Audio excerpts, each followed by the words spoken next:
வேளாண்மை, அதாவது அங்கக வேளாண்மையில் பசுந்தாள் உரப்பயிர்களின் முக்கிய முதல்ல பசுந்தாள் உரம்னா என்னன்னு சொல்லிடுறேன். அதாவது நம்ம நிலத்துல பசுந்தாள் உர விதைகளை நம்ம நிலத்திலே விதைச்சு அதை வளரட்டு அது பூக்கக்கூடிய தருணத்துல, அதாவது பூ பூத்து பிஞ்ச ஆகி காய் முத்திடக்கூடாது. பிஞ்ச ஆகிறதுக்கு முன்னாடி பூ தருணத்துல திருப்பி அதை அப்படியே நம்ம வயல்ல மடக்கி உழுது பசுந்தாள் உரம். இப்படி இந்த பசுந்தாள் உரத்துல நிறைய பசுந்தாள் உரப்பயிர்கள் இருக்கு. உதாரணமா எடுத்துக்கிட்டா சணப்பு, தக்கப்பூடு, சீமையத்தி, அகத்தி, மணிலா, கொளிஞ்சி, இது மாதிரி விதைகள் உள்ள பசுந்தாள் உரப்பயிர்கள் நிறைய இருக்கு. இப்ப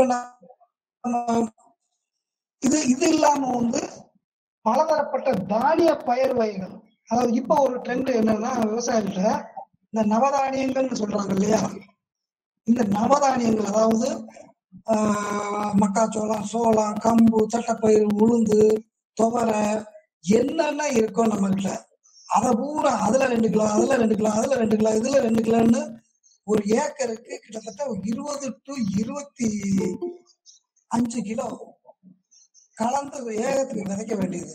விதைச்சோன்னா என்னன்னா கரெக்டா ஒரு 30 நாள்ல அதுக்கு நிலப்பூரா அப்படியே பசேன்னு நல்ல தலை இலை குலையோட நல்ல பசப்பா இருக்கும். கரெக்டா ஒரு 30 to 35 நாள், அதிகபட்சம் 40 நாள். அதுக்குள்ள நம்ம அப்படியே நிலத்துல நான் இப்ப ரொட்டவேட்டர் இருக்கு, இந்த ரொட்டவேட்டரை விட்டு அப்படியே மடக்கி நிலத்துல அமுக்கும் போது மண்ணுக்கு தேவையான அனைத்து, அதாவது அனைத்துன்னா இது ரசாயனத்துல எல்லாம் மண்ணை வளப்படுத்தவே முடியாது. மண்ணை வளப்படுத்தணும்னாக்க ஒன்லி அங்ககம், அதாவது இயற்கை முறையில மட்டும்தான் மண்ணை வளப்படுத்த முடியும். இது 100க்கு 100% உண்மை.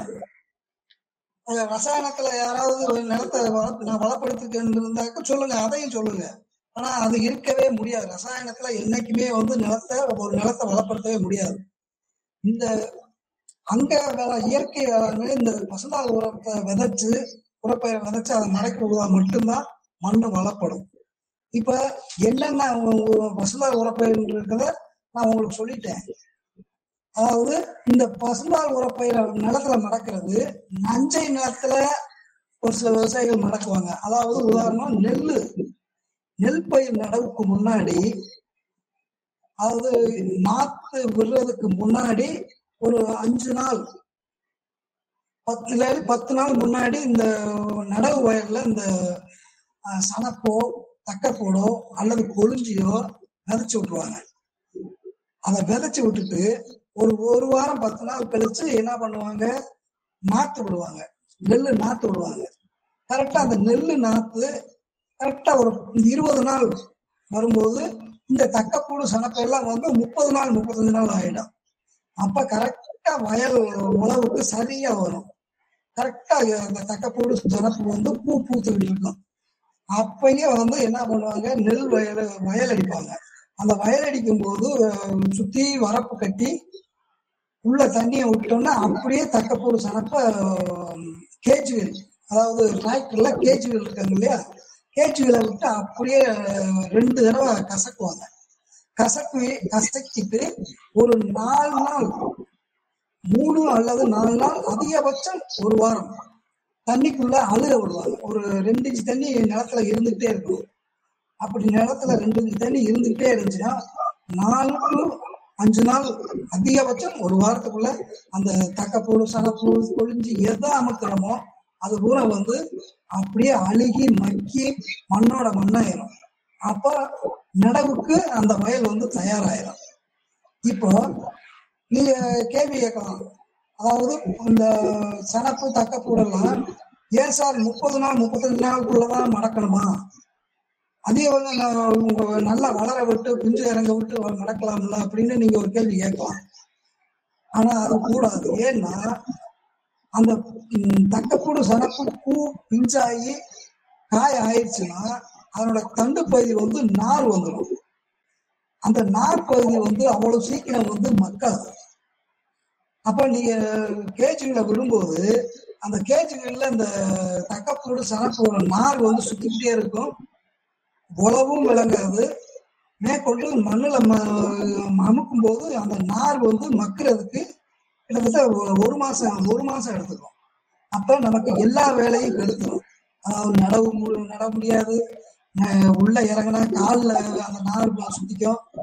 இதனாலதான் கரெக்டா அந்த பூ பூக்குற தருணத்துல அப்படியே கேச்சு ரோட்ல அனுப்பும் போது அப்படியே டப்பு டப்பு டப்புன்னு உடஞ்சு மண்ணுக்குள்ள மடிஞ்சிடும். அதுக்குதான் அந்த 30 to 35 நாள், அதிகபட்சம் 40 நாள். இந்த இதுல நாம மடக்கணும்னா நமக்கு நெல்லுக்கு தேவையான அதாவது மொத்த உரத்துல கிட்டத்தட்ட 60-70% உரச்செலவை மிச்சம் பண்ணிடும். அதாவது தலைச்சத்து ஆட்டோமேட்டிக்கா இதுல இருந்து கிடைக்குது. இன்னொன்னு இதுல இந்த சிலிக்கான்ற அதாவது ஒரு அமிலம் வந்து மண்ணுல மக்கி வெளியேறும்போது இந்த மண்ணுல இருக்கிற மணிச்சத்து பயிர் எடுக்க முடியாது.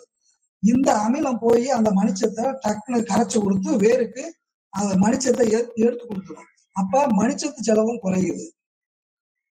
ஒரு சில இது இந்த எருக்கலை இதெல்லாம் போடும்போது அதுக்கு தேவையான பொட்டாஸ் சத்தும் கிடைச்சது. அப்ப கிட்டத்தட்ட ஒரு நெல் சாகுபடிக்கு தேவையான உரச்செலவுல கிட்டத்தட்ட 60-70% உரச்செலவு அந்த பசுந்தாள் உரப்பயிர் வந்து குறைச்சிருக்கு. அப்ப ஆட்டோமேட்டிக்கா நமக்கு சாகுபடி செலவு குறையுது. அப்படி சாகுபடி செலவு குறையும் போது ஆட்டோமேட்டிக்கா நம்மளோட வருமானத்துல செலவு மிச்சமாகுது. அப்ப ஆட்டோமேட்டிக்கா வருமானம் கூடும். இதுதான் பேசிக்.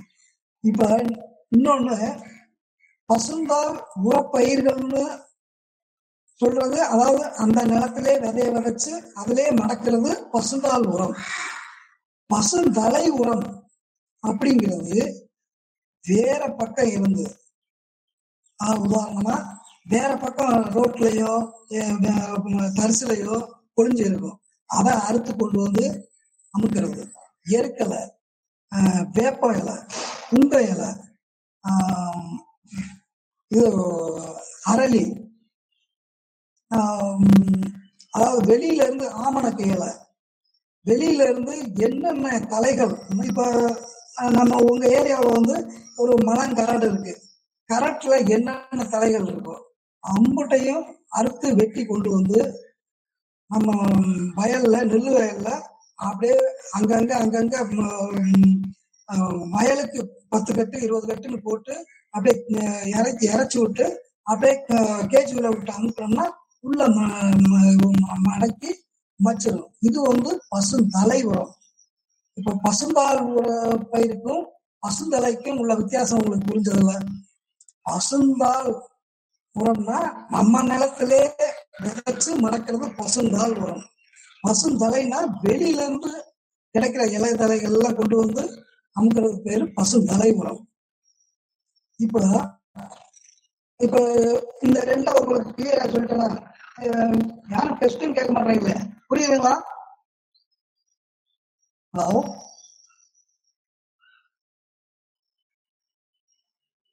Okay okay.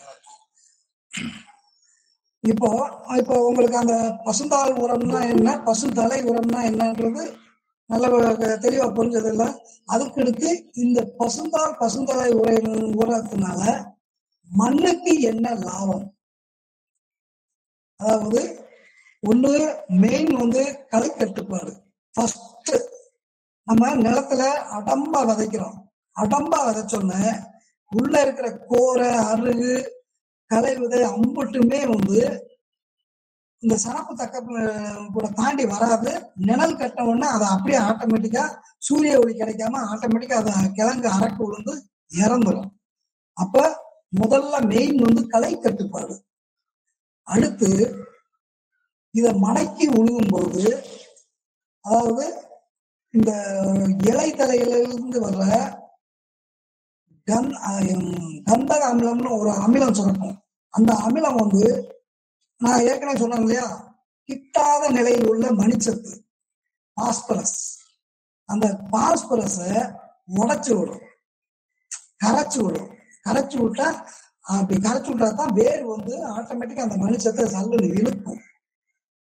இப்போ சூப்பர் பாஸ்பேட்டை வந்து நீங்க இப்போ சப்போஸ் ஒரு வாழையோ போடுறீங்க, நெல் வயலுக்கோ போடுறீங்க, இப்போ நீங்க போடுற சூப்பர் பாஸ்பேட் இந்த பயிருக்கு கிடைக்காது.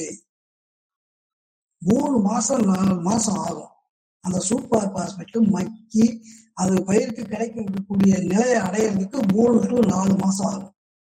அப்ப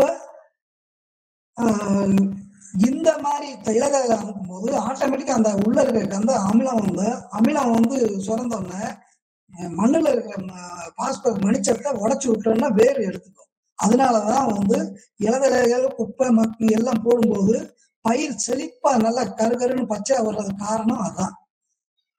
2வது, மண்ணு வந்து இறுக்கத்தன்மையே இல்லாம பொலவொலப்பு தன்மை, அதாவது எதுவுமே போடாம வெறும் உரமா போட்டு நீங்க ஒரு 2 வருஷம் 3 வருஷம் விவசாயம் பண்ணீங்கன்னா அந்த மண்ணு வந்து நாளடைவுல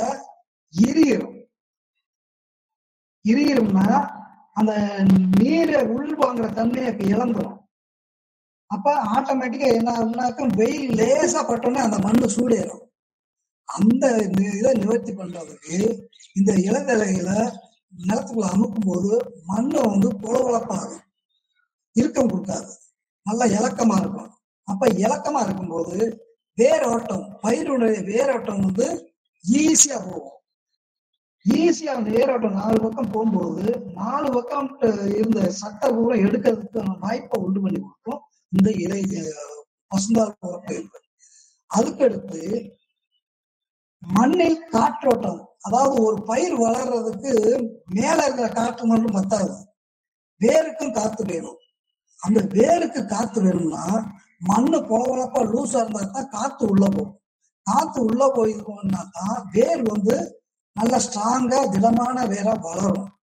அப்படி திடமான வேரா வளர்ந்தா தான் வேர் வாடல் நோய், வேர் அழுகல் நோயில இருந்து அந்த பயிர் வந்து தப்பிக்கும். அப்போ இந்த வேர் நல்ல கடினத்தன்மை பண்ணணும்னா இந்த இலைதலைகள் போட்டு மண்ணு பொலவொலப்பா இருந்தா தான் அந்த வேர் வந்து ஸ்ட்ராங் ஆகும். அடுத்து, அதாவது ஒரு மண்ணு வந்து சும்மா வெறும் மண்ணுன்னு நம்ம சொல்றோம், ஆனா அது வந்து வெறும் மண்ணு கிடையாது. 1000 கோடி நுண்ணுயிர்கள் கொண்டதுதான் ஒரு மண்ணு. அந்த மண்ணுல ஏகப்பட்ட உயிரினங்கள், பாக்டீரியா நிறைய இருக்கு, ஆக்டினோமைசிட்டுகள், பாக்டீரியா. அதாவது வெறும் மண்ணுல எதுவுமே வளராது.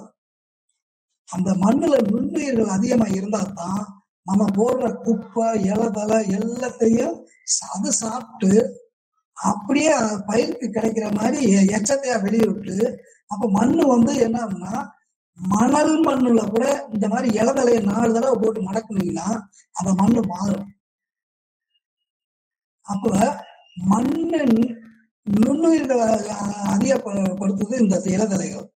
அந்த நுண்ணுயிர்கள் வாழணும்னா இந்த இலதலைகள் இருக்கணும், இருந்தா தான் இந்த இலதலை சாப்பிட்டு நுண்ணுயிர் பழுகி பெருகும். அப்ப மண்ணு நுண்ணுயிர்கள் வளர்வதற்கு வாழ்வதற்கு ஏற்ற ஒரு சூழ்நிலையை உருவாக்கி கொடுத்து இந்த பசுந்தாள் உரப்பயிர்கள். அதுக்கடுத்து மண்ணில் நீர்பிடிப்பு தன்மை, அதாவது மண்ணுல எந்த ஒரு இலைதலை எருவு எதுவுமே இல்லைன்னா அந்த மண்ணுல வந்து நீர்பிடிப்பு தன்மை இருக்காது. இப்ப தண்ணி மேல விட்டீங்கன்னா சல்லுன்னு அப்படியே ஒண்ணு கீழே போகும், இல்லாட்டி மேல ஆவியாகும். அந்த மண்ணுல நீர்பிடிப்பு, அதாவது நீர் தேங்கும் திறன், அதாவது தக்க வைக்கும் திறன். மண்ணுல வந்து தேங்கினா வேர் அழியிடும். அதாவது தக்க வைக்கிறதுனா அந்த ஈரப்பதத்தை கரெக்டா மெயின்டைன் பண்ணிட்டு இருக்கும். அப்ப அந்த ஈரப்பதத்தை கரெக்டா மெயின்டைன் பண்ணணும்னா இந்த பசுந்தாள் உரப்பயிர்கள் நம்ம 2-3 தடவை போட்டு மடக்கினா தான் மண் வந்து கொஞ்சம் ஈரப்பசையோட இருக்கும். அப்படி ஈரப்பசையா இருந்தால்தான் நம்ம ஒரு வாழையா இருக்கட்டும், கரும்பாகட்டும், நெல்லாகட்டும். இப்ப வாழைன்னு எடுத்துட்டா 10 நாளைக்கு ஒரு தண்ணி பாய்ச்சினாலும் சரியா இருக்கும். இந்த பசுந்தாள் உரப்பயிர்களோட சத்துக்கள் நிறைய இருந்தா, ஏன்னா ஈரத்தை வந்து இழுத்து வச்சுக்கும். அப்ப 10 நாள் 5 நாள் கழிச்சு கூட தண்ணி பாய்ச்சலாம். அதாவது நான் சொல்றது ஒரு வண்டல் மண், செம்மண். இதுக்காக வேண்டிய சரளையில வந்து 5 நாள் கழிச்சு எல்லாம் பாய்ச்ச முடியாது. சரளை, மணல் பாங்கான மண்ல அதனால அது வந்து வாரம் ஒரு தண்ணி அப்படித்தான் பாய்ச்சிடலாம். நான் சொல்றது செம்மண், வண்டல் மண் இதுல. அப்ப நீர்பிடிப்பு தன்மையை ஒரு நல்ல நிலைமைக்கு வைக்கும். அதுக்கடுத்து மண் வெப்பமாவதை தடுக்கும். எப்படின்னா, இப்ப உரமா போட்டுக்கிட்டு இருக்க மண்ணு பாத்தீங்கன்னா தண்ணி வச்சுட்டே போனீங்கன்னா பின்னாடியே தண்ணி இஞ்சிடோம்னா அந்த கரையில பூரா உப்பு பறியும். பாத்துருக்கீங்களா? அந்த மண்ணு மேல உப்பு பறியும். அந்த உப்பு பறிஞ்சிட்டாலே லேசா சன்லைட், சூரிய ஒளி பட்டோன்னே அது சூடேறும். சூடேறணும்னா ஆட்டோமேட்டிக்கா மண்ணு சூடேறும். மண்ணு சூடேறணும்னா மண்ணுல மேலாக இருக்கிற வேர் வந்து சூடேறும். வேர் சூடேறணும்னா ஆட்டோமேட்டிக்கா வேர் அழுகிரும், இல்லாட்டி வேர் வாடல் நோய் வரும். அப்போ இந்த மண் வெப்பமாக தடுக்கணும்னா இந்த இலைதலையில நம்ம பசுந்தாள் உரப்பயில மடக்கும் போது மண்ணை சூடேற விடாது. ஏன்னா இது ஈரப்பதத்தை மண்ணுக்குள்ள வச்சுக்கிட்டே இருக்கும். அப்ப சீக்கிரம் வந்து மண்ணை சூடேற விடாது. அப்ப இந்த வேர் வாடல் நோய் வராது, வேர் அழுகல் வராது. அடுத்து மண்ணுல வந்து தலைச்சத்தை நிலைநிறுத்துதல். அதாவது தலைச்சத்தை நிலைநிறுத்துதல்னா, இப்போ உதாரணத்துக்கு சணப்பு, தக்கப்பூடு இருக்குன்னா, சணப்பு, தக்கப்பூடு, உளுந்து, பாசிப்பயிறு, தட்டைப்பயிறு இதெல்லாம் பாத்தீங்கன்னா பயிர் வகைகள். இந்த பயிர் வகை பயிர்கள்ல அதனோட குணாதிசயமே என்னன்னா, வேர்கள்ல வேர் முடிச்சா இருக்கும். புரிய பாத்தீங்கன்னா அந்த முடிச்சு பூரா வெறும் முடிச்சு இல்லை, அது பூரா வந்து தலைச்சத்து காத்துல இருந்து கிரகிச்சு வேர்ல வந்து சேர்த்து வைக்கும். அப்படி சேர்த்து வைக்கும் போது அத அப்படியே நம்ம மடக்கி உழுகுறோம். உழுகும் போது அந்த வேர் முடிச்சு பூரா டக்குன்னு அப்படியே மண்ணுக்குள்ள மக்கி அழுகி அப்படியே நமக்கு யூரியாவா தலைச்சத்தா பயிருக்கு உடனே எடுக்கிற நிலைமையில கிடைக்கும். அதுதான் வந்து தலைச்சத்தை மண்ணில் நிலைநிறுத்துவதற்கு இந்த பசுந்தாள் உரப்பயிர்கள் முக்கியம் வகிக்குது. அதுக்கடுத்து நுண்ணூட்ட சத்துக்கள். அதாவது நுண்ணூட்ட சத்துக்கள்னா, இப்போ ஒரு பயிருக்கு வந்து பேரூட்டச்சத்து, நுண்ணூட்டச்சத்துன்னு 2 வகையா பிரிக்கிறாங்க. அந்த பேரூட்டச்சத்து நம்ம கடையில இருந்து வாங்கி போட்டுருவோம். யூரியா, சூப்பர் பாஸ்பேட்டு, பொட்டாசு இப்படின்னு வாங்கி போட்டுருவோம். ஆனா நுண்ணூட்டச்சத்துக்கள்னு ஒண்ணு இருக்கு. அது வந்து என்னன்னா, நம்ம இந்த பேரூட்டச்சத்துக்கள்லாம் வந்து பயிருக்கு நம்ம வயிற்றுக்கு சாப்பிடுற மாதிரி சாப்பாடு மாதிரி அது. ஆனா இந்த நுண்ணூட்ட சத்துக்கள்ன்றது ஒரு பூஸ்ட், ஹார்லிக்ஸ், ஒரு எனர்ஜி ஃபுட் மாதிரி. அதாவது பயிர்களை வந்து அப்படியே என்ன சொல்றது, கிறங்க விடாம வைக்கணும்னா இந்த நுண்ணூட்ட சத்துக்கள் வேணும். இன்னொன்னு, பயிர்ல மணி பிடிப்பு திறன் அதிகமா இருக்கும்னா இந்த நுண்ணூட்ட சத்துக்கள் வேணும். இன்னொன்னு, இப்ப உதாரணத்துக்கு இப்போ நிலக்கடலை எடுத்துக்கோங்க, சூரியகாந்தி எடுத்துக்கோங்க, எண்ணெய் இதை எடுத்துக்கிட்டீங்கன்னா அதுக்கு வந்து நுண்ணூட்ட சத்துக்கள், அதாவது கந்தகம் அப்படிங்கிற நுண்ணூட்ட சத்து இருந்தா தான் அதோட எண்ணெய் தன்மை அதிகரிக்கும். ஒரு பயிர்ல விதையில எண்ணெய் தன்மை வந்து எண்ணெய் பெர்சன்டேஜ் அதிகமாகணும்னா கந்தகச்சத்து அதுக்கு அவசியம் தேவை. அப்ப அந்த மாதிரி நுண்ணூட்ட சத்துக்கள் இந்த பசுந்தாள் உரத்துல போரான், மேங்கனீசு, துத்தநாகம், மேலிப்டினம், சுண்ணாம்பு, சிலிக்கான் இது போன்ற நுண்ணூட்ட சத்து வந்து பயிருக்கு தேவையான அளவு ஃபுல்லா கிடைக்கும். அப்ப ஆட்டோமேட்டிக்கா வந்து பயிர் வந்து கிறங்காம எந்த இடத்துலயும் அப்படியே ஸ்லோவாகாது. ஆட்டோமேட்டிக்கா பயிர் எந்திரிச்சுன்னா மலமலமானு போய்கிட்டே இருக்கும். ஆனா நீங்க ரசாயன உரம் போட்டீங்கன்னு வைங்க, போட்டு 1 வாரம் 10 நாள் அப்படி பசபசன்னு இருக்கும். 15 நாள் கழிச்சு பாத்தீங்கன்னா திருப்பி அப்படியே உட்காரும், திருப்பி உரம் கொடுக்கணும். இதுதான் வந்து பசுந்தாள் உரப்பயிரோட முக்கியமான வேலை. பயிரை வந்து ஸ்டார்ட் ஆயிடுச்சுன்னா அது பாட்டு போயிட்டே இருக்கும். ஏன்னா இயற்கை உரத்துக்கும் செயற்கை உரத்துக்கும் இதுதான் வித்தியாசம். செயற்கை உரம் போட்டுக்கிட்டே இருக்கணும். போட்டீங்கன்னா ஒரு வாரம் நல்லா இருக்கும், அடுத்து அப்படியே டவுன் ஆகும், அப்புறம் திருப்பி போடணும், அப்புறம் திருப்பி டவுன் ஆகும். ஆனா நீங்க மண்ணை நல்லா பசுந்தாள் உரத்தை போட்டு பலப்படுத்திட்டீங்கன்னா ஒன்லி பயிர் எந்திரிச்சுன்னா அந்த பயிர் முடிகிற வரலும் தடை இல்லாம போயிட்டே இருக்கும், நல்ல மகசூல் இருக்கும். அதுக்கடுத்து இந்த வேர் வளர்ச்சியை துரிதப்படுத்துவதற்கு ஏதுவான மண் நயத்தை உருவாக்குவது. இதுதான் இந்த பசுந்தாள் உரத்தோட முக்கியமான வேலை. அதாவது ஒரு பயிர் நல்லா இருக்கணும்னா வேர் நல்லா இருக்கணும். வேர் நல்லா இருந்தா தான் அந்த பயிர் வந்து 4 பக்கமும் வேர் பரவி சத்தை எடுத்து பயிருக்கு வெயில் எவ்வளவு அடிச்சாலும் சரி நீரை சத்தையும் சல்லு சல்லுன்னு உறிஞ்சி தள்ளிக்கிட்டே இருக்கும். அப்ப அந்த பயிர் வந்து எந்த இடத்துலயும் இதே துவளவே துவளாது. அப்ப அந்த அளவுக்கு வேர் வளரணும்னா மண்ணு வந்து நல்லா காற்றோட்டம் உள்ள மண்ணா இருக்கணும், ஈரப்பதம் உள்ள மண்ணா இருக்கணும். அதாவது மண் துகள்கள் என்ன நல்லா இருக்கணும். இதெல்லாம் நல்லா இருந்தா தான் வேர் நல்லா வளரும். அப்புறம் இன்னொன்று முக்கியமானது காரத்தன்மை. மண்ணுல பிஹெச் இருக்கு இல்லையா, பிஹெச் அதாவது மண்ணை டெஸ்ட் பண்ணுவோம் இல்லையா, கார அமிலத்தன்மை மண்ணை டெஸ்ட் பண்ணுவோம். இதுல இந்த இலையில பசுந்தாள் உரப்பயிர்களை போட்டு மடைக்கு விடுவதனால மண் காரத்தன்மை அடைவதை தடுக்குது. இந்த காரத்தன்மை அடைஞ்சுன்னா வேர் வளராது, சத்தை எடுக்காது.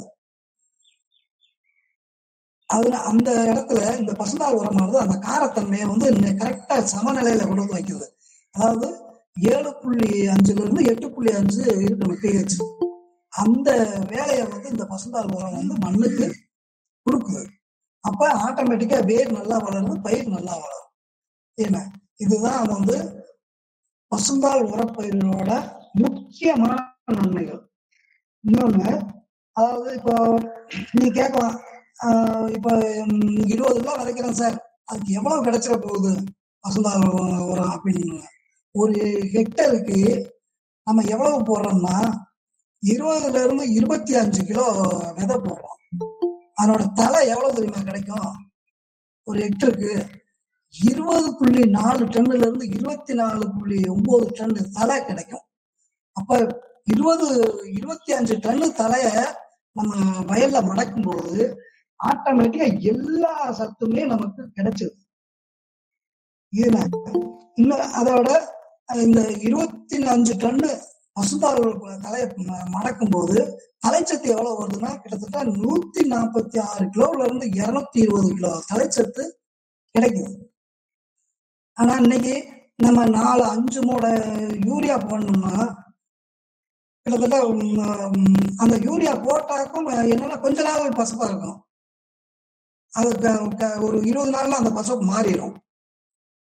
ஆனா இந்த இலதலை போடும் போது யூரியாவும் கிடைக்குது, நுண்ணூட்ட சத்துக்களும் கிடைக்குது.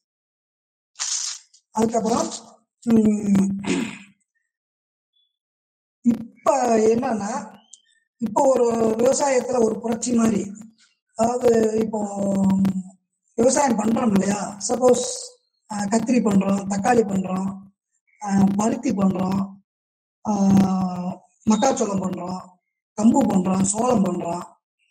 இந்த மாதிரி பண்ணும்போது அதனோட மகசூலை மட்டும் நம்ம எடுத்துக்கிறது.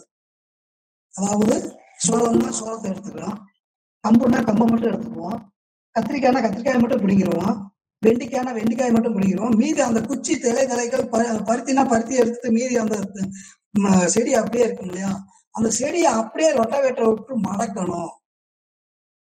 இது வந்து நம்ம தனியா நம்ம விதைக்கிறதுக்கு பதிலாக நம்ம மகசூலை எடுத்துட்டு திருப்பி அந்த உபரி பாகங்களை அப்படியே வயல்ல நம்ம மடக்கி விடணும். யாருமே அதை வந்து வெட்டி காய வச்சு தீய வச்சிடக்கூடாது. முடிஞ்ச அளவுக்கு அந்த மண்ணுக்குள்ளே திருப்பி வெட்டி அமுக்கி விடுங்க. மானாவாரி நிலமா இருந்தா அமுக்கி விட்டீங்கன்னாக்கா, எப்படி மானாவாரி நிலம் வருஷத்துக்கு ஒரு போதும் தான் செய்வோம், அதை எடுத்துட்டு திருப்பி அந்த மண்ணில் மடக்கி விட்டீங்கன்னா ஒரு வருஷம் கழிச்சு அடுத்த ஆடி ஆவணியில நம்ம விவசாயம் பண்றதுக்குள்ள அது மண்ணுக்குள்ள மறைச்சு நமக்கு உரமாயிரும். இதை பண்ணுங்க. யாருமே பயிரின் எஞ்சிய பாகங்களை தீய வச்சு கொளுத்தாதீங்க. அப்படி நிலத்துல தீய வச்சு கொளுத்தும் போது நம்ம சத்தையும் வயலுக்கு போற சத்தையும் நம்ம இழக்கிறோம். இன்னொன்னு மண்ணுல இருக்கிற நுண்ணுரையும் சாகடிக்கிறோம். அதனால யாருமே அந்த ஒரு வயல்ல தீ வைக்கிற வேலையை யாரும் செய்யாதீங்க. சரி, வேற எதுவும் சந்தேகம் இருக்குங்களா?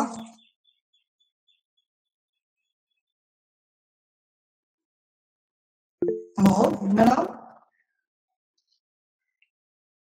சார் இப்போ கரும்பு போட்டாங்கன்னா தீ வைக்கிறாங்களே சார், அது வைக்கலாங்களா?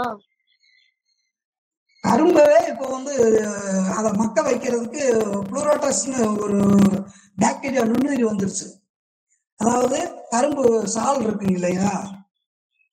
ஹலோ, அந்த சால்ல அப்படியே சோகையெல்லாம் போட்டு அமுக்கிட்டு அப்படியே அந்த புளூரோட்டஸ் இதை போட்டு விட்டோம்னா 1 மாசத்துல அது மச்சு மண்ணோட மண்ணாயிரும். அப்படி பண்ணீங்கன்னாக்கா மண்ணும் பொலப்பொலப்பு கொடுக்கும், உங்களுக்கு உரமும் கிடைக்கும். இன்னொன்னு உங்களுக்கு 2வது போகம் அருமையா வரும்.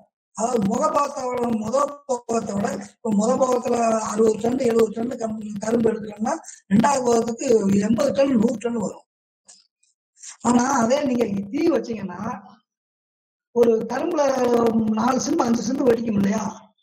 அதனுடைய பருக்கெல்லாம் வெந்துடும். வெந்துட்டு அது கடைசியில முளைச்சு வரும்போது என்னன்னா வெள்ளையா வரும், வெளிரோட்டமா. ஆனா அதே நீங்க அந்த சோகைய அந்த சால்லே போட்டு லைட்டா மண்ணை வெட்டி போட்டு புளூரோட்டஸ் ஒரு நுண்ணுயிர் இருக்கு, அதை மேல போட்டு இல்லாட்டி நீங்க லைட்டா யூரியா கூட தெளிக்கலாம் அந்த சோகை மேல. யூரியா 30 to 40 நாள் ஆகும். 30 to 40 நாள் ஆகும். அப்படி மக்கிச்சுனாக்க உங்களுக்கு அந்த கரணை முளைச்சு வரும்போதே நல்ல கருப்பு கொடுத்து ராங்கா வரும். ஆனா தீ வச்சீங்கன்னா பாருங்க நல்லா வெளிரோட்டமா தான் வரும். வெளிரோட்டமா அதுக்கப்புறம் நம்ம உரம் போட்டு அப்புறம் தேத்தணும். ஆனா இப்ப நீங்க அந்த இதுலயே சோகையை அப்படியே போட்டு மடக்கி மக்க வச்சு பாருங்க, முளைச்சு வரும்போதே ஸ்ட்ராங்கா வரும். வெயிட் அதிகம் கிடைக்கும். அந்த சர்க்கரையோட அளவு அதிகமா இருக்கும். இன்னொன்னு தீ வைக்கையில இந்த செவ்வாழுகள்னு ஒண்ணு வரும். கரும்பு இடைக்கண்ணுல செவ்வாழுகள் நோய் வரும். அந்த செவ்வாழுகள் நோய் தீ வச்சா அதிகம் வரும். அத புடிச்சிருச்சு நடுவுலன்னு சொல்லுவாங்க, அந்த மாதிரி புல்லுமே ரெட் கலர்ல மாறிட்டு இருக்கும். அந்த மாதிரி அதான் செவ்வாழுகள் புளிக்கும். அந்ததான். நன்றி. ஓகே.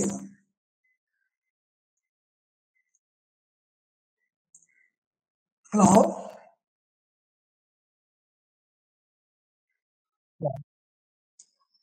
ஹலோ ஹலோ வணக்கம். சொல்லுங்க சார். அதாவது நம்ம நெல் வயலுக்கு போடுறோங்க, மானாவாரி நிலத்துக்கு போடலாங்களா?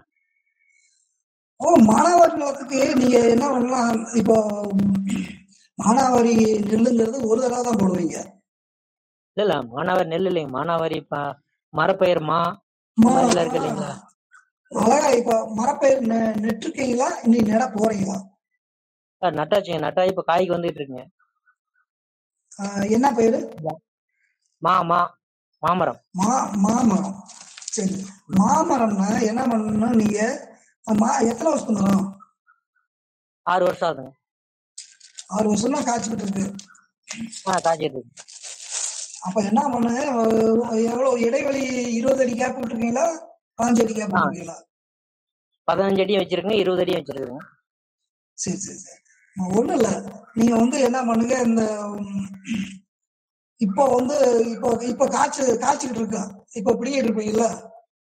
காய்ச்சி இன்னும் ஒரு 10 நாள் பூரா முடிஞ்சிடும்.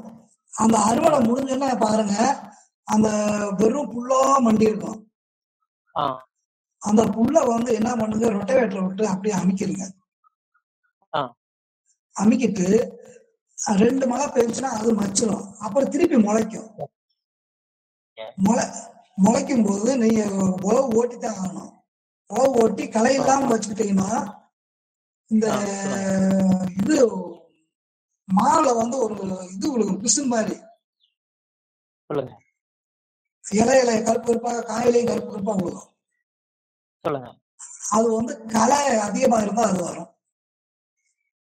களையை வந்து குறைச்சு, ஆமா, களையை குறைச்சிட்டு சுத்தமா வச்சு அப்படியே களை இருந்தா கூட நீங்க என்ன பண்ணுங்க, அடுத்து செடிக்கு நடுப்புற கொண்டு போயிருங்க. புரியுதுங்களா? மரத்துக்குள்ள கொண்டு போயிருங்க.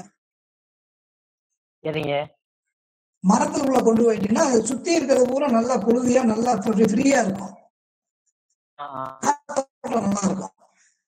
அப்ப அதாவது களைகள் அதிகம் இருக்க அந்த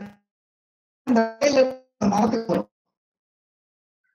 நான் வந்து பெரும்பாலும் கம்பு, தட்டைப்பயிறு, பாசிப்பயிறு, ஆமணக்கு இந்த மாதிரி பல பயிரையும் கலந்து விட்டு வச்சுட்டு ஒரு இடுப்பு உயரம் வந்த உடனே ரொட்டாவேட்டர் விட்டு அப்படியே ஓட்டி விட்டுருவாங்க.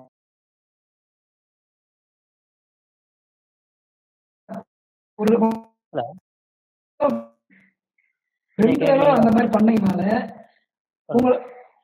இல்ல, வருஷத்துக்கு 2 தடவை அந்த மாதிரி பண்ணுங்கன்றேன். இப்போ ஆடி மாசம் மழை பெய்யுதுங்களா, ஆடி மாசம் மழை போறது இல்லையா, அப்பயே என்ன பண்ணுங்க, நீங்க வாலண்டரியா ஒரு 20 கிலோ 25 கிலோ உளுந்த வாங்குங்க, இல்லாட்டி தட்டைப்பயிரை வாங்குங்க, இல்லாட்டி கொள்ளை வாங்குங்க, கொள்ளு வாங்கி விதைங்க. விதைச்சிட்டு கரெக்டா ஒண்ணு அது அறுவடை வந்தா, அது மகசூல் வந்தா எடுத்துருங்க. மகசூல் வரல, பூரா தலையா மண்டிருச்சு அப்படின்னா டக்குன்னு அது காஞ்சு கருகிற வரல விடாதீங்க. நமக்கே தெரியும் என்ன பூரா தலை மண்டிருச்சு காய்க்காது அப்படின்னா டக்குன்னு என்ன பண்ணுங்க, ரொட்டாவேட்டரை விட்டு அமுக்கி விட்டுருங்க. அமுக்கி விட்டீங்கன்னா அது நிலத்துக்கு உரமாயி போயிடும். இன்னொன்னு பூச்சி நோய் வந்து அதுல தங்குறதுக்கு நம்ம அனுமதிக்க மாட்டோம். வாய்ப்புலாம் போயிடுது. நான் வந்து பெரும்பாலும் இந்த பெரிய வண்டி இல்லைங்களா, இந்த சின்ன வண்டி இருக்கு இல்லைங்களா, 18 அந்த வண்டி தான் வச்சிருக்காங்க. அந்த வண்டியை விட்டு பூராமே ஓட்டிட்டுருவாங்க. பூராம ஓட்டிட்டுறோம். கம்பு இந்த மாதிரி இதெல்லாம் உள்ள விதைச்சு விட்டு ஒரு 2-3 அடி உயரம் வந்தோடனே அப்படியே ரொட்டாவேட்டர் போட்டு மறிக்கி விட்டுருவாங்க. அதான் அந்த மாதிரி நீங்க மடக்கையில தோலா வந்து இந்த கோடைக்கு முன்னாடி 2 மழை பெய்ஞ்சிச்சுன்னு வைங்க, அந்த மாதிரி மடக்கும் போது கோடைக்காய் உங்களுக்கு வர்றதுக்கு சான்ஸ் இருக்கு. நிலம் வளமா இருந்தா கோடைக்காய் வர்றதுக்கு சான்ஸ்கள் நிறைய இருக்கு. ஏன்னா அது நம்ம 2 தடவை மடக்கி இந்த இதை பூரா உளுந்து, தட்டைப்பயிறு, சோளம் ஏதாவது கழிச்சு மடக்கி வர்றோம் இல்லையா, நிலம் வந்து பதம் கட்டிக்கிட்டு இந்த சம்மர்ல வந்து அந்த ஈரத்தை எடுத்து கொடுக்கும். எடுத்து கொடுக்கும்போது கோடையில அந்த கோடைக்காய் காய்க்கிறதுக்கு உங்களுக்கு வாய்ப்புகள் அதிகமா வரும். அதாவது வருஷத்துல 2 போகம் வரதுக்கு வாய்ப்பு இருக்குதுங்கிறீங்க. ஆமா. அப்ப அந்த முந்தியெல்லாம் அப்படி வந்திருக்கு. ஆனா இப்பதான் வந்து நம்ம வந்து அந்த நிலத்தை சரியா பண்றது இல்ல. முந்தியெல்லாம் பாருங்க, மாமரத்தை அப்ப தோப்புனாக்க ஒரு தடவை உளுந்து எடுத்துருவாங்க, தட்டைப்பயிர் எடுத்துருவாங்க. இப்ப எல்லாமே பாத்தீங்கன்னா களை முளைக்க விட்டாங்க, யாரும் அதையும் விதைக்கிறது இல்ல. இல்ல, நான் வந்து பெரும்பாலும் இப்படிதான் செஞ்சுட்டு இருந்தேங்க. தஞ்சாவூர் கேவிக்கு வந்திருந்தாங்க. தஞ்சாவூர் கேவிக்கு வந்து பார்த்து எந்த பக்கமே இல்லைங்க, இந்த இது இடப்பட்ட பாவத்துல உங்க தோட்டத்துல மட்டும் எப்படி காய் வந்துருந்தாங்க. அவங்க வரும்போது கம்பு வச்சு கரெக்டா என் உயரத்துக்கு இருந்த ஒரு 4 அடி உயரத்துக்கு இருந்தது. நல்லா கூட்டை வந்து மணி ஏற பருவத்துல இருந்தது. அப்புறம் வந்து இது அப்படியே விட்டீங்கன்னா கம்பு நல்லா விளைஞ்சிருங்க, கம்பு அறுவடை பண்ணிக்கலாமே. நாங்க இல்லைங்க, இந்த 2 நாள் பாருங்க, 3ஆவது நாள் வந்து பாருங்க பூரா மண்ணோட மண்ணாயிடும் அப்படின்னு. அப்புறம் அவங்க அதனாலதான் உங்களுக்கு வந்து 2 போகம் காய்க்குது உங்க மரத்துல. நான் இப்ப சொன்னது சரியா போச்சுங்களா? அப்படின்னு சொல்லி அவங்க சொன்னாங்க. ம். அந்த இது சொல்லும்போது அந்த இது சொன்னது சரியா, நீங்க சொல்ற கருத்து எப்படி, நான் செஞ்சது சரியான்னு நான் தெரிஞ்சுக்கிட்டாதான் இப்ப இந்த கேள்வி கேட்டேங்க. அதான் நீங்க கேட்கறதுக்கு முன்னாடி நான் சொல்லிட்டேன் இல்லையா, இந்த மாதிரி எல்லாம் நீங்க பக்குவம் பண்ணீங்கன்னா கோடைக்காய் காய்க்கிறதுக்கு வாய்ப்புகள் அதிகம்னு சொன்னேன் இல்லையா. ஆ, ஆ. ம். சரிங்க. அதனாலதான் நான் வந்து இப்ப கிட்டத்தட்ட இப்ப ஆள் பற்றாக்குறை இருக்கிறதுனால என்னால முடியலைங்க. ம், ம். எனக்கு வயசு இப்ப 75 ஆகுதுங்க. ஓ, சரி சரி சரி. வாழ்த்துக்கள் பசங்க வெளியில வாழ்த்துக்கள். இந்த வேலைக்கு அளவுக்கு. போறாங்க.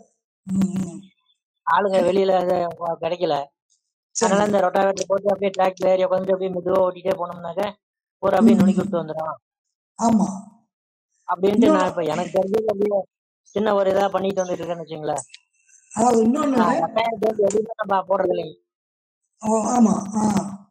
ரசாயனம் வந்து இல்ல எதுவுமே இல்ல நான் காட்டுக்குள்ள இல்ல போடுறது இல்ல வருஷத்துக்கு இந்த மாதிரி 2 தடவை ஓட்டி மடக்கி விட்டீங்கனால எதுவுமே போட தேவையில்லையே. இல்ல. நான் வந்து அதான். ரசாயனம் போடுறதே இல்லை. இல்ல போட தேவையில்லைங்கிறேன். ஆ, ஏன்னா ஆட்டோமேட்டிக்கா இது நிலத்துக்கு என்னென்ன வேணுமோ அம்புட்டுமே இது கிடைச்சிருதுல்ல.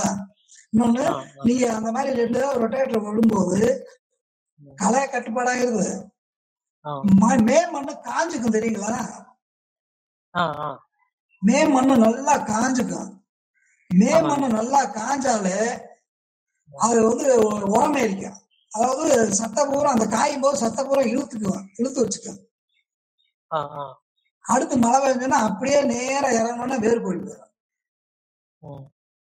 அதாவது அதுதான் இப்ப நான் வந்து எனக்கு வயசு கம்மி தான், உங்களுக்கு வயசு அதிகம், நீங்க நிறைய பார்த்துருப்பீங்க. முந்தியெல்லாம் வந்து சித்திரையெல்லாம் சும்மானாலும் சோத்த தின்னு மாட்டை பிடிச்சி போய் உழுதுகிட்டு இருப்பாங்க. ஆமாங்க. அது எதுக்கு உழுதாக? சும்மா சும்மா இருக்க மாட்டாங்க, உழுதாக. அதாவது அந்த வெயில்ல நிலத்தை பொழந்து விட்டோம்னா அந்த இருக்கிற ஈரப்பசையெல்லாம் காய விட்டுரும். காய விட்டோம்னா காத்துல இருக்க நைட்ரேட் பூரா இழுத்து வச்சிடும் மண்ணு புலவலா போகும்போது. அப்புறம் அடுத்து மழை. பெரியவங்க தாத்தாங்கெல்லாம் சொல்லுவாங்க, சித்திரை மாத்த உழவு பத்திர மாத்து தங்கம்பாங்க. அதான் அத நம்ம இன்னைக்கு வந்து யாருமே செய்யறது இல்ல. இன்னொன்னு, நீங்க இப்போ டிராக்டர்ல உழவு ஓட்டுறது சரியான ஈரப்பதம் இருக்கும்போது பெரிய டிராக்டரை உள்ள கொண்டு போய் விடுங்க. மழை இன்னைக்கு பெஞ்சிருச்சு, ஈரம் வதம் இருக்கு அப்படின்னு அந்த நேரத்துல போய் நீங்க பெரிய டிராக்டர் உள்ள கொண்டு போனீங்கன்னா அது என்ன ஆகும்னா லேசா 4 விறகுல தான் உள்ள இறங்க கலப்ப. மே மண்ணு லேசா கொஞ்சோண்டு தான் உழுது விட்டு போவோம். அடி மண்ணு பூரா அந்த டிராக்டர் வெயிட் இருக்கு இல்லையா, அழிஞ்சு போயிடும். அப்படியே பாறை மாதிரி கீழே செட் ஆயிடும். என்ன சொல்லுவாங்க, நானும் தான் உழுவேன் அப்படின்பாங்க. நீ உழுத முறை சரியில்லை. கரெக்டான காய்ச்சல், அதாவது நல்லா காஞ்சு அந்த டயர் தடம் படக்கூடாது. நிலத்துல டயர் தடம் படக்கூடாது, தடம் விழுகக்கூடாது. அந்த பதத்துல விழுதுனாக்க நிலம் இருக்காது. சும்மா வயல்ல கொண்டு போய் டிராக்டர் இறங்கும் போதே டயர் அப்படியே பதிஞ்சுக்கிட்டு போகும். அப்ப என்ன ஆகும், ஆட்டோமேட்டிக்கா மண்ணு இருக்கத்தான் செய்யும் கீழே. இதுதான் இப்ப நிறைய பேர் பண்ற தப்பு இது. அதாவது அவசர கோலத்துல நானும் போய் விழுகுறேன், நானும் இந்த கூட்டு போய் விழுகுறேன்ட்டு நிலம் என்ன பதத்துல இருக்குன்னு பார்க்காம டிராக்டர்காரன் போன் பண்ணி சொல்லுவாரு, அந்த காட்டை போய் ஓட்டுவான்னு. ஆனா அவன் டிராக்டர்காரன் போய் ஓட்டுனா அங்க பூரா பதிஞ்சுக்கிட்டு இருக்கு. அதுல அவங்க ஓட்டி ஆகணுமே போறதுக்கு ஒரு 2 மணி நேரம் ஓட்டிட்டு நல்லா இறுக்கி விட்டுட்டு, ஐயா உனது ஓட்டி விட்டு வந்துட்டேன் 2 மணி நேரம் ஆச்சுன்னு கணக்கு சொல்லிட்டு போயிடுவான். அப்ப இவருக்கு வந்து அதே மாதிரி இந்த தென்னை மரத்துக்கு வந்து தென்னை மட்டை பூரா தூளாக்கி அப்படியே உதறி விட்டுலாங்களா? கண்டிப்பா செய்யணும். இப்ப அது அந்த மெத்தட் வந்துருச்சு. கோயம்புத்தூர் அக்ரிகல்ச்சர் காலேஜ்ல அந்த மிஷின் இருக்கு. உங்களுக்கு வேணும்னாக்கா அங்க போய் நீங்க அந்த அக்ரிகல்ச்சர் என்ஜினியரிங் டிபார்ட்மெண்ட் இருக்கு கோயம்புத்தூர் அக்ரிகல்ச்சர்ல. இல்ல சின்ன வண்டிக்கு போட முடியுமா அந்த மெஷினை? சின்ன வண்டி அது அந்த மாதிரி இன்னும் தயார் பண்ணல. பெரிய வண்டிக்கு இருக்கு, சின்ன வண்டிக்கு இல்ல. நான் என்ன சின்ன வண்டி தான் வச்சிருக்கிறேன். நான் எதுக்கு போல இன்னொரு வண்டி பெரிய வண்டி வாங்கணும். ஆமா, இல்ல அந்த வண்டி இல்ல, அந்த மிஷினு. இப்ப நம்ம தோப்புல ஏதாவது கரண்ட் வசதி இருக்குன்னு வைங்க, சொல்லுங்க.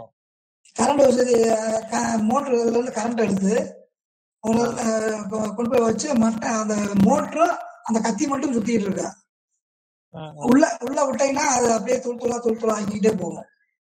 அது டிராக்டர்ல அந்த புள்ளியில இணைச்சு போற வெட்டுறது அது ஒரு இது.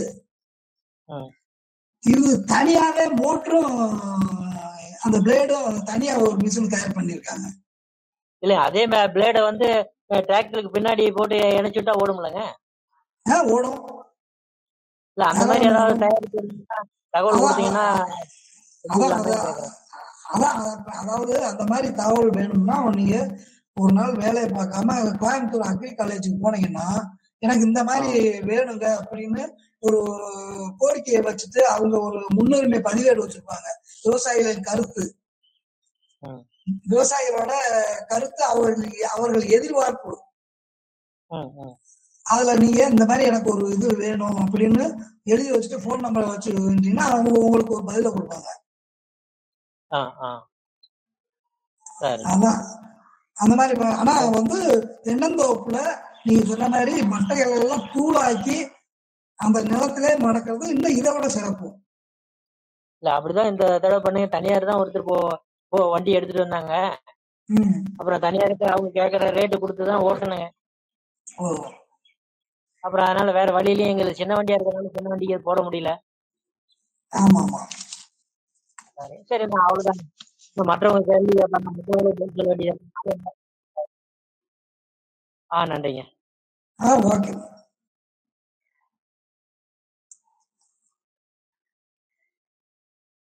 என்ன மேடம்?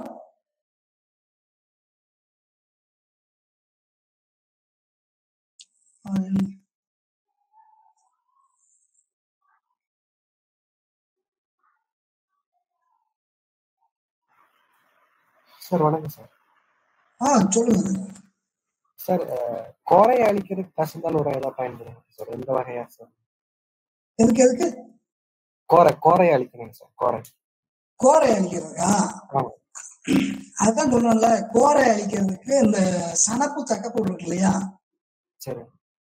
சனப்பு தக்கப்போடு வந்து கிட்டத்தட்ட 3 அடியில இருந்து 5 அடி உயரம் வளரும். சரி. இல்ல, ரெண்டும் கலக்க கூடாது. ஏதாவது ஒண்ணு தக்கப்போடு இல்லாட்டி சனப்பு. அதாவது சனப்புங்கிறது துவர இலை மாதிரி இருக்கும், புரியுதுங்களா? தக்கப்பூடுங்கிறது நம்ம புளிய இலை இருக்கு இல்லையா, புளிய இலை அது மாதிரி நெருக்கலா இருக்கும்.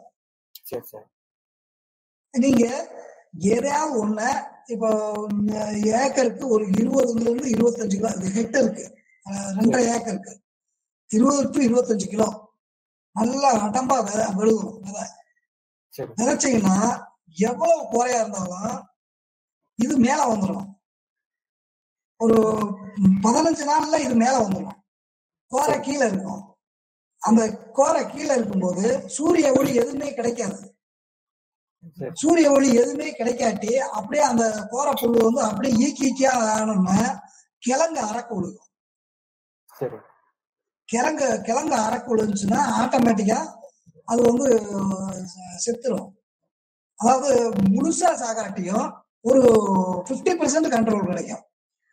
அதான் ஒரு கோடைக்கு 2-3 வாட்டி பண்ணாங்கன்னா அப்படி மொத்தமா 2-3 வாட்டி பண்ணீங்கன்னாக்க கம்ப்ளீட்டா அது வந்து கோரைக்கிழங்கு அரக்கு விழுந்துடும். அதோட நீங்க வந்து இந்த வேப்பமண்ணாக்கு ஒரு தடவை ஒரு வயலுக்கு, அதாவது ஏக்கருக்கு ஒரு 25 இருந்து ஒரு 30 கிலோ இல்லாட்டி 50 கிலோ கூட போடலாம். வேப்பமண்ணாக்கு எவ்வளவு போட்டாலும் ஒன்றும் பிரச்சனை இல்லை. போட்டீங்கன்னா சனப்பு விதைக்கும் போதுங்களா இல்ல எப்ப போறோம்? சனப்பை விதைக்கிறதப்பே கூட சரி முன்னுக்க விதைச்சு விட்டு வேப்பமண்ணாக்கு விதைச்சு விட்டு அப்புறம் சனப்பை விதைச்சீங்கன்னாக்க மண்ணுல அப்படியே பிறண்டுக்கு இது வேப்பமண்ணாக்கு. அதாவது இயற்கையில கோரைக்கிழங்க அழிக்கிறதுக்கு ஒரே வழி வேப்பமண்ணாக்கு மட்டும்தான். வேப்பமண்ணாக்கு ரெண்டு போகத்துக்கு நீங்க வேப்பமண்ணாக்கு போட்டீங்கன்னா அதுல எவ்வளவு பெரிய குறையா இருந்தாலும் கிழங்கா இருந்தாலும் அரைக்கு விழுந்து செத்து போயிடும். சரி சரி சார். இல்லைன்னா வெறும் சனப்பு எதுவும் போடாம வெறும் வேப்பமண்ணாக்கு இறச்சிட்டு ரொட்டேட் விட்டு மக்கி விட்டாங்க. அது பண்ணலாம். அது அப்படி பண்ணும்போது உங்களுக்கு ஈரம் இருக்கணும். அப்ப நீங்க அந்த மாதிரி போட்டு உழுவும் போது மழை பெய்ஞ்சிடணும். மழை பெய்ஞ்சிட்டா மழை பெய்ஞ்சிட்டா அந்த ஈரம் வந்து அந்த ஈரத்துல அந்த வேப்பம் கொட்டையோட சாறு பூரா மண்ணுல எல்லா பக்கமும் பரவிடும். சரி சரி. அப்ப அப்படி பரவும் போது அந்த இடத்துல போற கிழங்கு இருந்துச்சுன்னா அந்த கசப்பு தன்மைக்கு அப்படியே அரைக்கு விடுவோம். சரி சரி. நீங்க வேப்பமண்ணாக்கு போட்டு உழுதுட்டு வெறும் மழை இல்லாம ஈரம் இல்லாம வரலாவே இருந்துச்சு வச்சுக்க, அது நோ யூஸ். சரி சரி.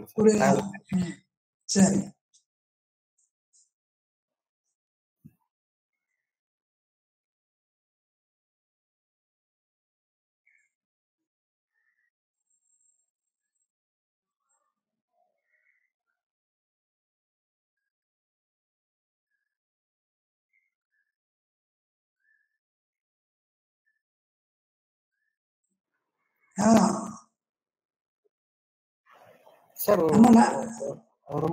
இன்னொரு தலைமை சார், இதுல இந்த மீட்டிங் விண்ணப்பத்துல இதுக்கு அரசு மானியம் அந்த மாதிரி ஏதோ போட்டுருச்சு, அது மாதிரி ஏதாவது இருக்குங்களா சார்? அதாவது இப்ப நல்லா நானும் சொல்ல மறந்துட்டேன். இந்த பசுந்தாள் உரம் வந்து இப்ப மானியத்துல இருக்கு, எல்லா விவசாயத்திலையும் இப்ப வந்திருக்கு. அதாவது ஆமா விதை மானியம் மட்டும். சரி சரி. அதாவது இப்ப தக்கப்பூடு வந்து வெளியில 90 ரூபாயில இருந்து 100 ரூபாய் விற்கிறாங்க. சரி. இங்க 50 ரூபாய்.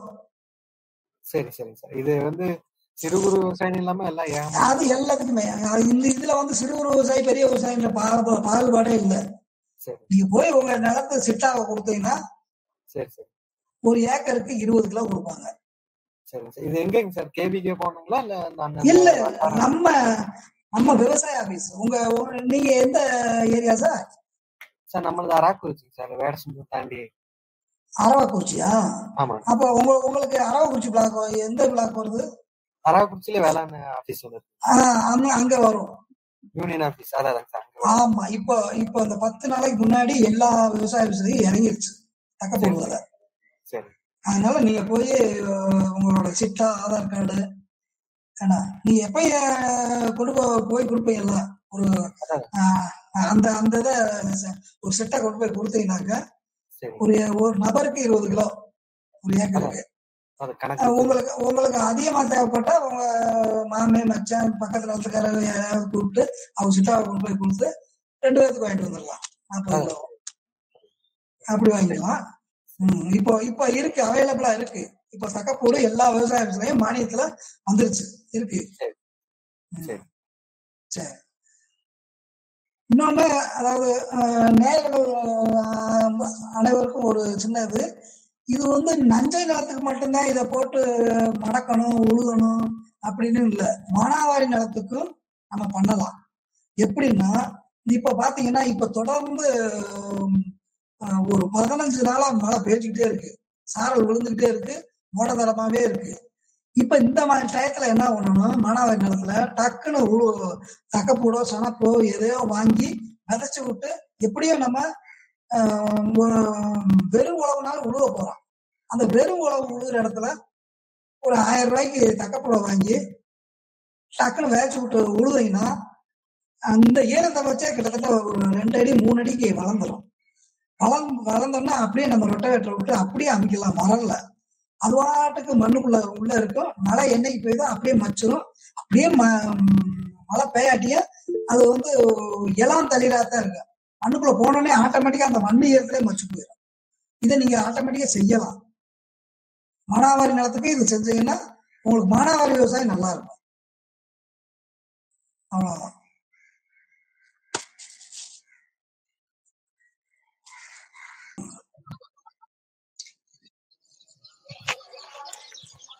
ஹலோ.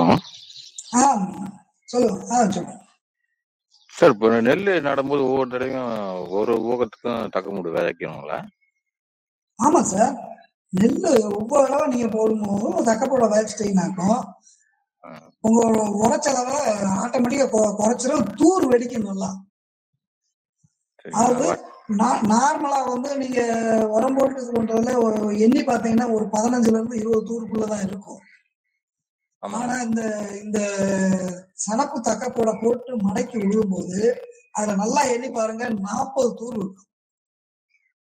வருஷத்துக்கு ஒரு தடவை தான் தக்க முடியாது வரைக்குமே. அதான் அதுக்கு நான் கேட்டேன். அதான், அதாவது இதனோட வேலையே என்னன்னா மண்ணை வந்து அப்படியே லூஸாவே இலக்கமாவே வச்சிருக்கோம். அப்ப வேர் நல்லா ஓடணும்னா தூர் வந்து கிட்டத்தட்ட ஒரு குத்துக்கு 40 தூர் வெடிக்கும். சரிங்க சார். நார்மலா நான் வெடிக்கிறது இப்ப 15 இருந்து 20 தூர் தான் வெடிக்கும். ஆனா இந்த சனப்பு தக்கப்போடு போட்டு நீங்க மடக்கி உழுது இது பண்ணும்போது 40 தூர் வெடிக்கும். அப்ப ஆட்டோமேட்டிக்கா நம்ம மகசூல் போடுறோம். அதாவது இது வந்து என்னன்னா ஒவ்வொரு போகத்துக்கும் செய்யணும். செஞ்சாக்க நிலம் வந்து அந்த இதை விட்டு கீழே வரவே வராது. நல்ல மண்ணை வந்து ஸ்ட்ராங்கா இருக்கிறத விட்டு கீழே வரவே வராது. எப்பவும் நீங்க அப்ப நெல்லை எடுத்துட்டு கூட சப்போஸ் கிணத்துல தண்ணி வந்துருச்சு, இல்ல மழை நல்லா ஒரு மழை 2 மழை நல்லா பேஞ்சிருச்சு அப்படின்னா டக்குனு நீங்க நெல் வயலை உழுது வேற வெள்ளாம செஞ்சாலும் அந்த வெள்ளாமே தூக்கி விடுவோங்க இந்த சனப்பு தக்கப்போடு அமுக்கிறதுனால. சரி, ஏன்னா இது வந்து நமக்கு அதிக வேலை கிடையாது. இப்படியும் நான் சும்மானா ஒரு உழவு போடுவோம். அப்பயும் நான் டக்குன்னு ஒரு 20 விதைய வாங்கி விதைச்சு விட்டு நம்ம உழுதோம்னா நமக்கு ஆட்டோமேட்டிக்கா ஒரு 10 டிராக்டர் எருவு போட்டதுக்கு சமம். ஏக்கருக்கு கிட்டத்தட்ட 10 கிலோல இருந்து 12 கிலோ. சரி, அதான் நான் சம்பாரில மட்டும் ஒரு தடவை மட்டும் தான் வருஷத்துக்கு போட்டுருக்கேன். சரி, இல்ல அது எப்படி குளத்து பாசனமா? சரி சரி. அப்ப என்ன பண்ணுங்க, இப்ப எந்த சீசன்ல போடுவீங்க? புரட்டாசியில போடுவீங்களா? எந்த சீசன்ல நெல்லு போடுவீங்க? இப்ப நம்ம சம்பால் நடுவோம் இல்லைங்களா, செப்டம்பர். அதான் புரட்டாசி, தமிழ்ல சொன்னா புரட்டாசி. ஆமா ஆமா. அப்ப என்ன பண்ணுங்க, அந்த ஆடி ஆவணியில மழை பெய்யும் இல்லையா? ஆமாங்க சார். அந்த ஆடி ஆவணியில நீங்க என்ன பண்ணுங்க, விதைய வாங்கி விதைச்சு விட்டு உழுது விட்டுருங்க. அது பாடு மழையிலே கூட வந்துடும். நீங்க டக்குன்னு அதை அப்படியே ரொட்டாவேட்டரை விட்டு மடக்கி அப்புறம் வரப்ப கட்டி தண்ணியை விட்டுருங்க. சரிங்க, அவ்வளவுதான். சரி, ஓகே.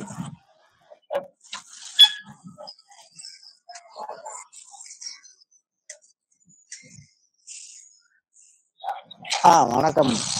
நான் மதுரை மாவட்டம் பேரையூர் தாலுகா டி.கே. சவுண்ட் பேசுறோம்.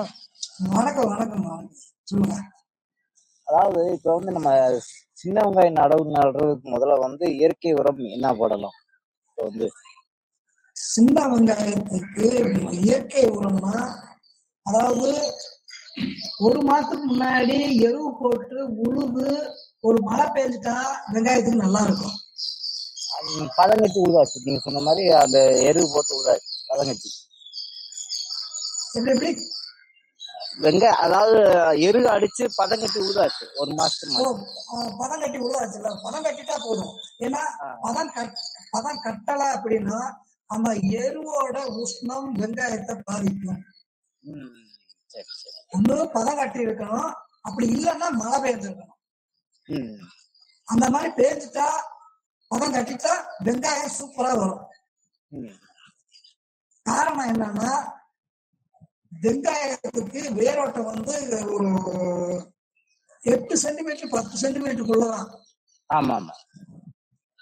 அப்ப நீங்க அந்த மேல எருவை இறைச்சு அதை பதம் கட்டி வைக்கும் போது அந்த எருவு வந்து நல்லா ஈரப்பதமாயி மக்கி மண்ணோட சேர்ந்துடும்.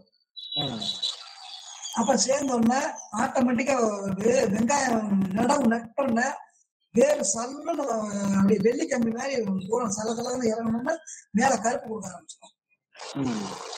தாராளமா நடலாம். இப்ப மேல வரமா அடி வரமா இயற்கை வரும் என்ன ஆகும்? அதாவது வெங்காயத்துக்கு கால் பிரியும் போது இயற்கையா நீங்க போனோம்னா ஏக்கருக்கு 30 கிலோ பிண்ணாக்கு, கடலை ஆ, பிண்ணாக்கு, கள்ளப்பினாக்கா.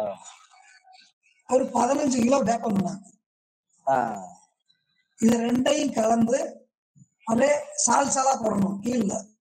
ஆ, கண்டிப்பா.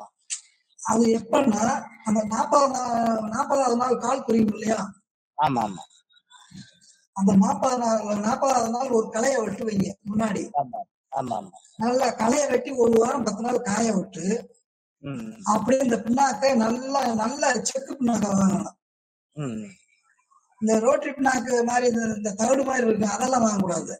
ம் செக்கு பிண்ணாக்கை வாங்கி நல்லா காய வச்சு அரைச்சிட்டு ம் வேப்ப பிண்ணாக்கு வந்து எண்ணெய் எடுத்த பிண்ணாக்கு தான் சேர்க்கணும். ம் எண்ணெய் எடுக்காம ஒரு சிலவங்க என்ன பண்ணுவாங்க, முட்டை வாங்கி அப்படியே அரைச்சு கொண்டு வந்து போடுவாங்க. ம் நீங்க அப்படி போட்டீங்கன்னாக்க வெங்காயம் அப்படியே கூடு கூட செத்து போயிடும். ம் எப்பயுமே வேப்ப பிண்ணாக்கு வந்து எண்ணெய் எடுத்த பிண்ணாக்கு தான் போடணும். ம் அந்த மாதிரி கடலப்பிண்ணாக்கு ஒரு 30 கிலோ, வேப்ப பிண்ணாக்கு ஒரு 15 கிலோ, ம். இதை கலந்து கீழுக்கு போட்டு அப்படியே தண்ணியை பாய்ச்சிடலாம். சரி சரி. பாய்ச்சிட்டு இது இயற்கை முறை. ஆ நீங்க அதை செயற்கையில போடணும்னா ஃபேக்டம்பஸ் இல்லாட்டி பொட்டாஸ். சரி சரி. ஃபேக்டம்பஸ் ஒரு 30 கிலோ, பொட்டாஸ் ஒரு 20 கிலோ, 50 கிலோ ஒரு ஏக்கருக்கு சரி சரி. நீங்க சால்ல போட்டு தண்ணியா பாய்ச்சலாம். நீங்க வெங்காயத்துல மெயினா பார்க்க வேண்டியது வந்து நுனிக்கர்கள் தான் மெயின். ஆமா ஆமா. வெங்காயத்துல தாள் எந்த அளவுக்கு உரப்பா இருக்கோ அந்த அளவுக்கு தான் காய் கீழே இறங்கும். ஆமா. அதனால வந்து அந்த வெங்காயத்தாள் பழுப்பு லேசா ஒரு பக்கம் தெரியுதுன்னா டக்குன்னு நீங்க என்ன பண்ணணும், டைத்தேனோ இல்லாட்டி பவிஸ்டினோ கலந்து கீரோக்ரான் அடிக்கலாம். புரியுதுங்களா? கீரோக்ரான் கீரோக்ரானோட பவிஸ்டின் இல்லாத டைத்தேன் இல்லாட்டி சாஃப் ரெண்டும் கலந்தது இருக்கு. சாஃப் இத வந்து நீங்க ஒரு 15-20 நாளைக்கு முன்னாடி இதே வெங்காயம் வந்து கோடையில வந்து அதிக மருந்தடிப்பு வராது. இந்த மார்கழி பட்ட நிறம்ல பனிகாலம் அப்ப வந்து 2 மருந்து சேர்த்து வரும். அது வெங்காயத்துல கொஞ்சம் அந்த தாள் தான் நம்ம மெயினா பார்க்கணும். தாள்ல சரிங்க. சரி, நன்றி. நன்றி. நம்ம விவசாயிகளுக்கு பூரா என்னோட நன்றியை நான் தெரிவிச்சுக்கிறேன். எல்லாரும் நல்லா விவசாயம் பண்ணி நல்லா முன்னேறணும்னு கேட்டுக்கிறேன்.